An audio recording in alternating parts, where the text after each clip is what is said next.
បាទជំរាបសួរពុកម៉ែបងប្អូនទាំងគ្នាហ្នឹងហើយរដូវនេះវាចិត្តចូលរដូវវស្សាមេឃភ្លៀងមេឃអីពេលដែលយើងចូលបន្ទប់ទឹកកុំភ្លេចមើលផងបងប្អូនណានេះអានេះខ្ញុំចូលបន្ទប់ទឹកស្រាប់តែឃើញពូវាធ្លាក់ចូលអាងទឹកហ្នឹងហើយបងប្អូនពូនេះ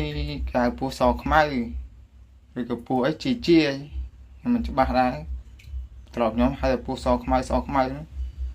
ហៅពូមានក្រគេហ្នឹងឥឡូវខ្ញុំឆ្កឹះវាចេញហ្នឹងបងប្អូនព្រោះខ្លាចអ្នកមកចូលពេលក្រោយមកអត់បានចាប់អារម្មណ៍មើលលោកដៃដងទឹកហ្នឹងខ្លាចនៅពូនហ្នឹងខ្ញុំមិនដឹងថាវាមានពឹសឬមិនពឹសទេបងប្អូននេះហើយវាធ្លាក់ទឹករៀនថាឆ្កឹះវាចេញបងប្អូនណាធំប៉ុនមេដៃ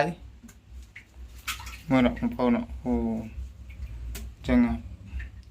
សត្វហ្នឹងយើងមើលមិនឃើញទេឥឡូវមានតែឆ្កឹះវាចាអូយឡើងកលាញ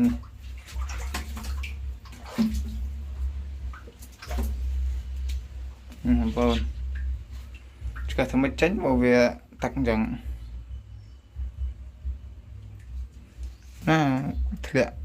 ហើយចូលញ៉ាំទឹកកែអីក៏មិនដឹងទេឆ្កឹះឲ្យផ្លោតខាងនោះទៅវាហួចបាត់ទេអត់ទៅ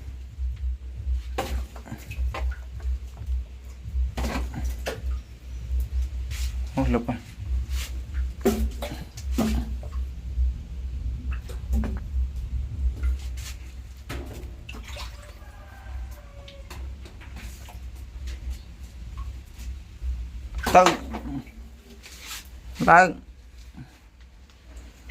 ឡើងទៅ